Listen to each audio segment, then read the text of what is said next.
Hey guys, is Kriti Sharma, welcome back to my channel creative learning year. आज हम 30 days challenge के बारे में बात करेंगे। मैं आपको बच्चों स्टार्टिंग से कुछ बातें समझाती आई थी, आप लोगों ने वो सारी की सारी बातें इग्नोर करी।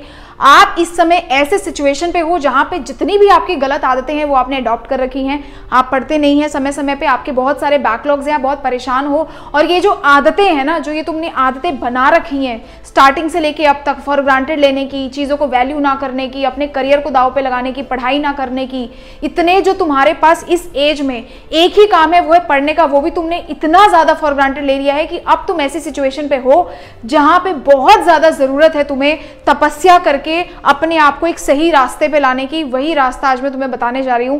30 दिन तक जितनी भी तुम्हारी ये गलत आदतें हैं वो एक एक करके तुम तोड़ोगे, सब खत्म करके तुम्हें अपने आप को 30 डेज के अंदर बैक टू उस पर्सन में लाना है जो स्टार्टिंग ऑफ द सेशन में तुम थे, जो अपने एम्स के लिए बहुत ज्यादा सीरियस था, कुछ करना चाहता था। ये 10th और 9th क्लास तो है नहीं, ये 11th क्लास है। अगर अब सीरियस नहीं होगे, अभी मजाक करोगे तो आगे चल के जिंदगी तुम्हारे साथ मजाक करेगी।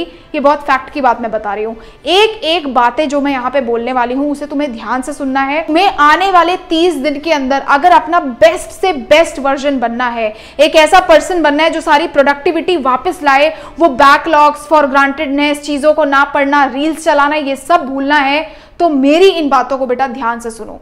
सबसे पहले तो यार तुम्हारा जो सिलेबस स्ट्रक्चर है उसमें मैं पूरा सिलेबस तो तुम 30 डेज में कवर नहीं कर सकते, अभी तुम्हारे पास टाइम है। मैं तुम्हें बेस्ट वर्जन बताने की बात कर रही हूं। 30 दिन तक तुमने फॉलो किया, तुम अपना 50 to 60% तक का सिलेबस पूरा कवर कर दोगे। देखो, करना कुछ नहीं है, कोई भी स्ट्रीम के बच्चे हो, सारे स्ट्रीम के बच्चे इसको समझ सकते हैं। देखो, सबसे पहले आपके हफ्ते में 6 डेज होते हैं। आपने डे 1 पे गए और डे 1 पे आपको बेसिक सा काम क्या करना है कि आपने एक सब्जेक्ट चूज करना है।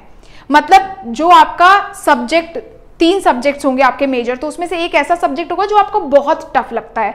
वो सब्जेक्ट आप अपने एवरीडे के लिए रख दो, जिसको आप रोज पढ़ोगे। जैसे मेरे सिनेरियो पे वो मैथ्स होता था तो मैंने मैथ्स लिख दिया। अब कॉमर्स के बच्चे के पास भी मैथ्स है तो वो यहाँ पे मैथ्स लिख सकता है। जो भी सब्जेक्ट आपको टफ लगता है उसको आप एवरीडे के लिए फिक्स कर दो। उसके अलावा जो आपके 2 सब्जेक्ट्स हैं उसको आप ऑल्टरनेट पढ़ोगे, यानी पहले 3 डेज एक सब्जेक्ट, अगले 3 डेज एक सब्जेक्ट। पढ़ना कैसे है? आपने कोई भी एक चैप्टर उठाया, जो चैप्टर आप पढ़ना चाहते हो, किसी सब्जेक्ट 1 का, ये यहाँ पे सब्जेक्ट 1 की बात हो रही है। सब्जेक्ट 1 आपने यहाँ पे जैसे ले लिया कि आपने फॉर एग्जांपल फिजिक्स उठा लिया। आपने 3 डेज तक एक ही चैप्टर पढ़ना है रोज। साथ में एक चीज याद रखना कि आप जिस दिन वो चैप्टर पढ़ रहे हो उस दिन जितना चैप्टर पढ़ा उससे 25 प्रॉब्लम्स एटलीस्ट सॉल्व करनी है। एग्जाम्स में तुमको ये थ्योरी तुम्हें नहीं बचाने वाली है। एग्जाम्स में तुम्हें बचाएंगे तुम्हारे कॉन्सेप्ट जो बिल्ड होंगे तुम्हारे प्रॉब्लम या क्वेश्चंस करने से। तो हर दिन 25 क्वेश्चंस करने हैं। तो चैप्टर 1 फर्स्ट डे पढ़ा, उसके 25 क्वेश्चन सॉल्व किए। साथ में जो सब्जेक्ट तुम्हें टफ लगता है, जैसे मैंने मैथ्स लिखा है, ऐसे ही वो सब्जेक्ट तुम्हें रोज पढ़ना है और उस सब्जेक्ट के भी तुम्हें 15 क्वेश्चन सॉल्व करने हैं। अगर मैथ्स पढ़ रहे हो तो कोई लिमिट नहीं है, पर कोई दूसरा सब्जेक्ट पढ़ रहे हो तो एटलीस्ट 15 क्वेश्चन हर डे तुम्हें उस सब्जेक्ट के सॉल्व करने हैं और चैप्टर पढ़ना है। अब यहाँ पे देखो, 3 दिन तक तुम्हें सेम काम करना है। 3 डेज में तुमने एक चैप्टर कवर किया, साथ में 75 ऑलमोस्ट क्या कर ली तुमने, प्रॉब्लम्स कर ली, जो मोर देन सफिशिएंट है। उसके बाद तुम ये समझो तुम्हें चैप्टर 100% आ गया, तुम्हें और कुछ करने की जरूरत नहीं है। फिर डे 4, 5, 6 में तुम दूसरा सब्जेक्ट पकड़ लोगे और उस सब्जेक्ट का कोई एक चैप्टर उठा लिया। फॉर एग्जांपल अब तुमने पकड़ा केमिस्ट्री का तुमने चैप्टर पकड़ लिया कोई सा भी, फॉर एग्जांपल इनऑर्गेनिक का कोई चैप्टर पकड़ लिया, ऑर्गेनिक का कोई चैप्टर पकड़ लिया। 3 डेज तक तुम्हें वो चैप्टर करना है along with 25 questions which is mandatory. अगर तुम्हारे अंदर ये 25 सवाल करने की भी क्षमता नहीं है ना बेटा, इतना भी करने की अगर ललक नहीं है तुम्हारे अंदर, it means you are not going in the right direction. Your future is in risk. मैं तुम्हें इसीलिए बोल रही हूं कि अगर इतना भी तुम नहीं कर पा रहे हो, अभी तो तुम्हारे जिंदगी में क्या चैलेंजेस हैं ये भी अभी तुम नहीं कर पा रहे हो, तो तुम सोचो तुम फ्यूचर में क्या करोगे, बड़े बड़े चैलेंजेस को कैसे डील करोगे। जब तक ये 25 सवाल नहीं होते बेटा, सोना नहीं है, उठना है, मेहनत करनी है, ये पूरे क्वेश्चंस करने, फिर ही तुम बेड पे जाना, तभी 30 डेज चैलेंज का फायदा है। वरना 30 दिन बाद भी वैसे ही रहोगे जैसे आ जाओ। फिर तुम स्विच कर दोगे अगेन, दोबारा 6 डेज के बाद फिर से कोई दूसरा सब्जेक्ट के 3 दिन, फिर दूसरे सब्जेक्ट के 3 दिन। साथ में याद रखो रिविजन्स पे फोकस करना है, जितने मल्टीपल रिवीजन दे सकते हो। संडेज को कुछ पढ़ने की जरूरत नहीं है, संडेज को बैठ के रिवाइज किया, जो क्वेश्चंस किए वो भी रिवाइज किया, जो कॉन्सेप्ट्स पढ़ा वो भी रिवाइज किया। बीच में टाइम लग रहा है, स्कूल कभी नहीं गई, बैठे जितना चैप्टर पढ़ लिया उतना रिवाइज किया। जितने मल्टीपल रिविजन लगा सकते हो उतने लगाओ, इसकी मैं कोई लिमिट नहीं लिख रही। साथ में तुम ये साथ में मैथ्स चलाते जाओ, या फिर मैथ्स नहीं है तो कोई दूसरा सब्जेक्ट चलाते जाओ, उसके तुम एवरीडे 15 क्वेश्चंस कर रहे हो और उसको पढ़ रहे हो। उसको हम रोज क्यों पढ़ रहे हैं? क्योंकि हमारा सब्जेक्ट वीक है। इस तरीके से आपका जो टाइम टेबल है वो आपको फॉलो करना है। आगे समझ में। अब हम देखते हैं कि ये टाइम टेबल को पढ़ना कैसे, यानी आपने लिख तो लिया कि दीदी हमें ऐसा ऐसा करना है, लेकिन पढ़ना कैसे? देखो, पढ़ने का सिंपल सा मेथड है, ये यूनिवर्सल बात है, हर एक बच्चे के पास कोई ना कोई बैच है या किसी ना किसी बच्चे ने कोई ना कोई कोचिंग ज्वाइन किया है। बैच और कोचिंग से आपको कैसे एडवांटेज होगा? अब बहुत सारे साइंस के बच्चों के पास ऑलरेडी बैच है, कॉमर्स के बच्चे मुझे स्पेशल मैसेज करते हैं, दीदी हम कौन से बैच से पढ़े, हमारे लिए कोई गाइडेंस बताओ, हमारे लिए कोई गाइडेंस नहीं है। मैंने तुम्हें पहले भी बोला था, मेरा खुद का भाई भी है, वो आरंभ बैच से पढ़ता है, तुम्हें मैं बहुत बार पहले भी बता चुकी हूँ, उसके पास भी यही बैचेस है। तो तुम ये कॉमर्स वाला का आरंभ बैच खरीद सकते हो अगर तुम 11th क्लास में हो तो। इसमें दो है, एक आरंभ बैच है आपका, एक है आरंभ प्रो बैच।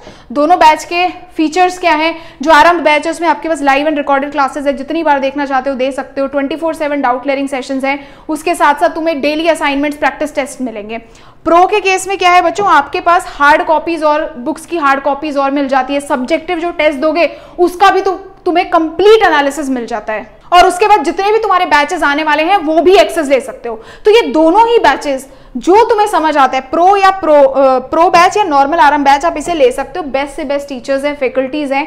नहीं है तुम्हारे पास बैच और तुम इन्वेस्ट करना चाहते हो तो कभी आज तक मैंने चैनल पे वो गाइडेंस नहीं दी जो काम की नहीं है, जो या तो खुद मेरा भाई करता है या जो मैंने कभी खुद से कभी पढ़ा हो, वही चीजें मैं तुम्हें रिकमेंड करती हूँ। तो ये बैचेस तुम ले सकते हो। सेम 12th के हो तो तुम कौटिल्या बैच ले सकते हो। ये बैचेस या डिस्काउंट पे हैं, तुम मेरा कोड भी लगा सकते हो, कोड है learn200, आपको मैं नीचे डिस्क्रिप्शन पे भी दे दूंगी।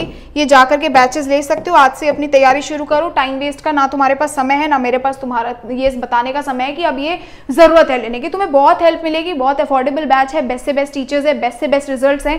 हर साल बहुत से बच्चे 90+% स्कोर करते हैं, वो वाली सीन है। तो आप ये बैचेस के सारे लिंक डिस्क्रिप्शन पे दे दूंगी।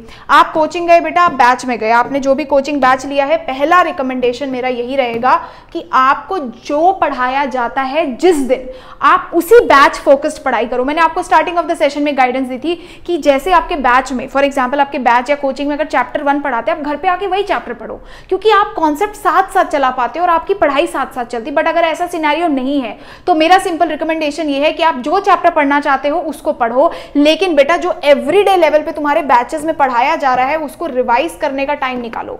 ऐसा कभी नहीं करना कि बैच में चलता जा रहा है, तुम अपने ही बुक लेके बैठे हो, तुम चैप्टर नंबर 1 पे ही हो, तुम्हारे बैच में चैप्टर नंबर 7 चल रहा है और तुम उस पर भी फोकस नहीं कर रहे हो। वो आने वाले टाइम में बेटा तेरा वो भी बैकलॉग बनेगा।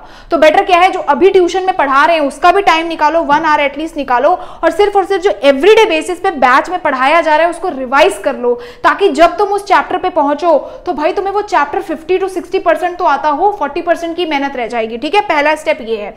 दूसरा, focus more on important topics. भाई आपके कोचिंग में, स्कूल्स में हर बार मैंने बोला है 12th का 11th का सिलेबस बहुत ज्यादा है, जब तक उसको तुम सॉर्ट नहीं करोगे तुम्हारे लिए मार्क्स लेना बहुत डिफिकल्ट है। इस समय पे स्पेशली जब तुम इस पड़ाव पे आ गए हो जहां पे तुम्हारा सिलेबस बचा है, तो तुम्हें वो 20% वाला रूल लगाना ही पड़ेगा। वो फिगर आउट करने पड़ेंगे टॉपिक्स जो बार बार पूछे जाते हैं, जो इंपॉर्टेंट है। इसके लिए इसीलिए मैंने बोला 25 क्वेश्चंस करो। जो बच्चा रोज के 25 क्वेश्चंस कर रहा है उसको एक आइडिया लगेगा कि भाई ये क्वेश्चंस बार बार आ रहे हैं, यहां से मेरी कॉन्सेप्ट बिल्डिंग हो रही है, तो मुझे इसी पर्टिकुलर टॉपिक्स पे, इन्हीं पर्टिकुलर टॉपिक्स पे या क्वेश्चंस पे ज्यादा फोकस करना है। तो वो एक इंपॉर्टेंट की ऐसी लिस्ट बनाते चलो, चैप्टर वाइज लिस्ट आपको क्रिएट करनी है कि आपने चैप्टर 1 पढ़ा, आपने 75 क्वेश्चंस किया, आपने रियलाइज किया कि यार ये वाला जो टॉपिक था बार बार रिपीट हुआ, आप उसको लिखते चले गए। और यही वो लिस्ट है बेटा जो आप बार बार रिवाइज करोगे एग्जाम से पहले, बोर्ड एग्जाम से पहले, प्री बोर्ड से पहले, टेस्ट से पहले। सारा नहीं पढ़ सकते हैं हम लोग, इंसान हो, इतनी मोटी किताब एक दिन पहले रिवाइज नहीं होती है। इतना सारा सिलेबस है तुम्हारा, 2 बड़ी बड़ी बुक्स हैं, कैसे कवर करोगे? तो ये 20% लिस्ट रिवाइज करनी है। ऐसा ही मैं भी 12th में करती थी, 11th में करती थी। एक लिस्ट मेरे पास होती थी कि भाई these are the set of important questions which are being asked in exams again and again, so I used to revise those 20% topics at the very first place. So this is how you have to do it, revise करना। Third है question practice. बताया जो आपको मैंने बोला कि भाई आपको मैक्सिमम क्वेश्चन प्रैक्टिस करनी है, साथ में आपको कॉन्सेप्ट बिल्डिंग पे स्पेशल फोकस करना है, जितना हो सकता है कॉन्सेप्ट बिल्डिंग पे आपको फोकस करना है। कहाँ गया वो, हाँ, कॉन्सेप्ट्स पे फोकस करना है। जहां पे आप कॉन्सेप्ट पे अटके, अगर 2 घंटा भी लगता है ना उस कॉन्सेप्ट को क्लियर करने में, तो कॉन्सेप्ट क्लियर कर लो, रटोगे, एक ही क्वेश्चन सॉल्व कर पाओगे, दूसरे पे फिर अटकोगे। तो 11th में ऐसा ही है कि जब तक कॉन्सेप्ट क्लियर नहीं है, जितने क्वेश्चंस लगा लो अटकोगे, एक बार सॉल्व कर लोगे दोबारा अटकोगे। तो कॉन्सेप्ट क्लियर कर लो, डिसाइड कर लो कि आज मुझे ये 5 कॉन्सेप्ट्स कैसे भी करके समझ आने चाहिए, मेरे से ये क्वेश्चन होना ही चाहिए। और लास्ट में रिवाइज एटलीस्ट 3 टाइम्स रिविजन दे दो, नहीं तो कोई फायदा नहीं। अभी आज तुमने पढ़ा, 30 डेज चैलेंज में मोटिवेशन आई, 2 दिन पढ़ लूंगा, 4 दिन पढ़ लूंगा, 2 चैप्टर्स हो जाएंगे, 1 हफ्ते बाद आपको बैठोगे ना भूल जाओगे। जितना हो सकता है रिवाइज करते चलो, मल्टीपल रिविजन्स करो। एक लास्ट तुम्हें एक टिप्स दे देती हूँ मैं, जो तुम्हारे लिए बहुत ज्यादा इंपॉर्टेंट है। वो क्या है? ये 3 चीजें जो कोई नहीं बताता। अगर किसी को अपने आप की आदतें तोड़नी है, जो तुम इतने महीनों से करते आ रहे हो, उसके लिए तुम्हें थोड़ा सा अपने दिमाग पे कंट्रोल करना पड़ेगा, तुम्हें मेडिटेट करना पड़ेगा। You have to do meditation for 10 minutes every day, तभी तुम अपनी चीजों को, ब्रेन को कंट्रोल में लेके आ पाओगे और समझ पाओगे कि कैसे तुम्हें शांत होकर के पढ़ाई करनी है। तो ये 10 मिनट्स का मेडिटेशन सुबह उठते साथ आप सबका होना चाहिए। यूट्यूब पे जाओ, मेडिटेशन म्यूजिक लिखो, तुम्हें मिल जाएगा, बैठो और मेडिटेट करो। दूसरा, जितना हो सकता है मेरे से ये रामबाण टिप ले लो, क्लास 11th या 12th में हो तो, जितना बच्चों को पढ़ा दोगे, जितने अपने चैप्टर्स को पढ़ के किसी और को पढ़ाओगे, उतना ही तुम 100 की भीड़ में अकेले चलते चले जाओगे। जितना 11th-12th में बच्चा दूसरों को पढ़ाता है, the more you teach other people, your concepts gets clearer, उतना ज्यादा आपको कॉन्सेप्ट समझ आने लगता है। क्योंकि रटने वाली पढ़ाई नहीं है कि आप इसको वो नहीं कर सकते कि मैं तो रट लूंगा, this is not how you can do it. तो इसके लिए सिंपल है कि ट्राई टू टीच अदर्स। जितना ज्यादा पढ़ाया उतना ज्यादा तुम्हारा कॉन्सेप्ट 2x स्पीड पे बढ़ेगा। एक बार पढ़ाया, जो तुम्हें पढ़ाते हुए नहीं समझ आया, अगली बार पढ़ाओगे क्लियर हो जाएगा। और ये भी है कि मेमोरी की बात करूं तो 90% चांसेस ज्यादा हैं कि तुम ज्यादा मेमोराइज कर सकोगे किसी दूसरे इंसान के। लास्ट टिप ये है, रिवॉर्ड योरसेल्फ। आप मशीन नहीं है, यू आर अ ह्यूमन। आपने अपना हर दिन का स्लॉट बनाना है, मुझे भेजना है पर्सनली, दीदी ये मेरा डे 1 का स्लॉट है, मुझे इंस्टाग्राम पे टैग करो, कहीं टैग करो, उसमें एक रिवॉर्ड जरूर लिखना कि जब मेरा ये काम हो जाएगा तो मैं आज बैठ करके मुझे ये सीरीज देखनी है, मुझे ये एपिसोड देखना है, मैं बैठ करके अपने को टाइम दूंगा, ऐसे काम करना है। पूरी दिन मेहनत करने के बाद एक फल जो है वो तुम्हें खुद ही देना पड़ेगा। भगवान तो जो फल देगा देगा तुम्हें लॉन्ग टर्म पे, बट शॉर्ट टर्म पे you have to reward yourself. ये टिप्स दिमाग में रखो। 30 डेज हैं बेटा तुम्हारे पास, दिखाओ खुद को कि तुम बदल सकते हो, तुम एक इंसान हो जो सच में कुछ करोगे। मुझे कमेंट सेक्शन में लिख देना, दीदी I will change my self and I will prove my self, मैं खुद को प्रूव करूंगा। मेहनत कर लो बेटा, समय है, जो 2-3 महीने बचे हैं उसको अपने फेवर में कर लो। बहुत परेशान होगे जिंदगी में, जो मैं नहीं चाहती, ठीक है। तो thank you so much, I will see you in the next video.